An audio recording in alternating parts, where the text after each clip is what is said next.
नमस्कार। चलिए आज चलते हैं भारत के एक ऐसे कोने में जहां जमीन मानो आसमान से बातें करती हो। हम बात कर रहे हैं उत्तराखंड की। ये सिर्फ पहाड़ों की जमीन नहीं है, ये तो एक ऐसा खजाना है, एक ऐसी कुदरती विरासत है जो किसी के भी होश उड़ा दे। जरा सोच कर देखिए, घने जंगल जहां बंगाल टाइगर शान से घूमता है और बर्फीली चोटियां जहां वो दुर्लभ और पवित्र ब्रह्म कमल खिलता है। ये कोई आम जगह नहीं है, ये तो कुदरत के अनमोल खजानों से भरी एक पहेली है। पर सवाल ये है कि क्या ये खजाना हमेशा ऐसे ही महफूज रहेगा?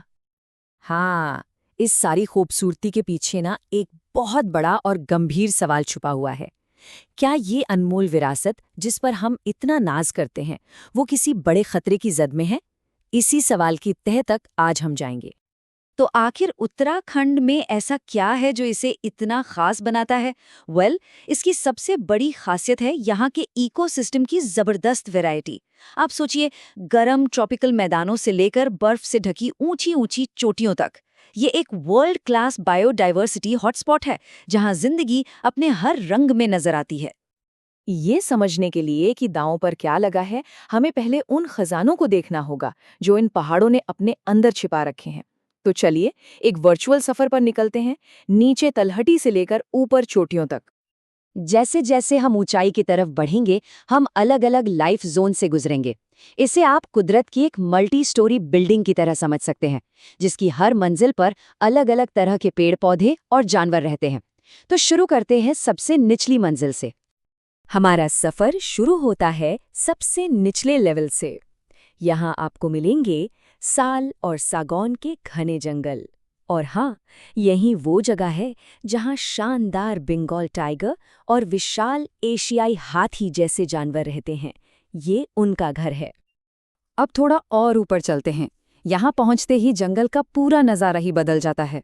यहाँ आपको ओक और बुरांश यानी रोडोडेंड्रॉन के पेड़ दिखेंगे, जो हिमालयन ब्लैक बेयर और राज्य के खूबसूरत पक्षी रंग बिरंगे हिमालयन मोनाल का घर है।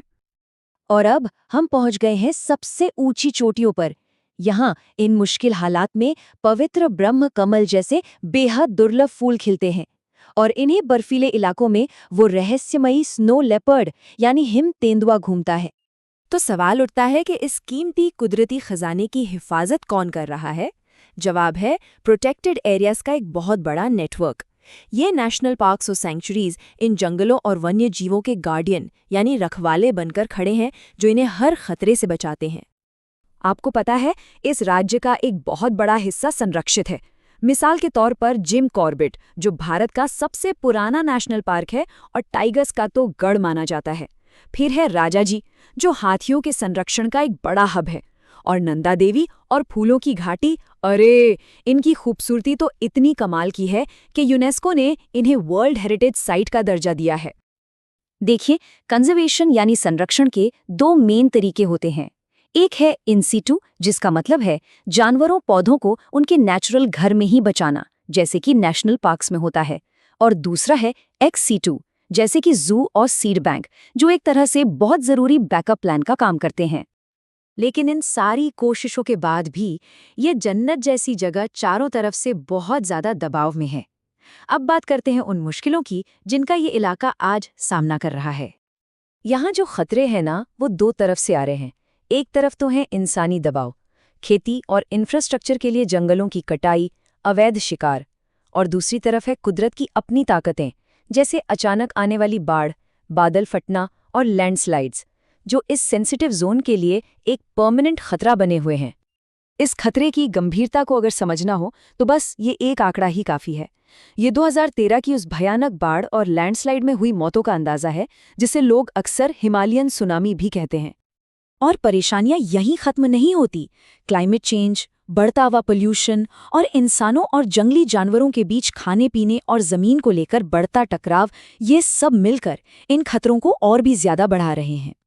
तो इन सब चुनौतियों को देखते हुए इस इलाके को बचाने की लड़ाई आखिर इतनी जरूरी क्यों है? चलिए समझते हैं कि इसका महत्व क्या है। देखिए, यहाँ की बायोडायवर्सिटी सिर्फ देखने में खूबसूरत नहीं है, ये हमारी जिंदगी का आधार है। ये लाखों लोगों के लिए पानी के फ्लो को कंट्रोल करती है, हमें दवाइयाँ बनाने के लिए ज़रूरी पौधे देती है और मिट्टी को बहने से रोककर हमें आपदाओं से भी बचाती है। सीधी सी बात है, इसकी सेहत हमारी अपनी सेहत से जुड़ी हुई है। कंजर्वेशन का एक नैतिक पहलू भी है।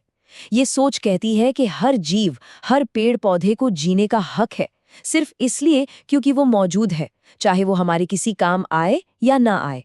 इस विरासत को बचाना हमारी एक नैतिक जिम्मेदारी भी है। तो आखिर में सवाल यहीं आकर रुकता है कि जैसे जैसे दबाव बढ़ रहा है, क्या हम इंसान इस नाजुक जन्नत में रहने वाले भी बन सकते हैं और इसके रखवाले भी? क्या तरक्की और कुदरत को बचाने के बीच एक सही बैलेंस बनाना मुमकिन है? क्योंकि आने वाला कल इसी एक सवाल के जवाब पर टिका है।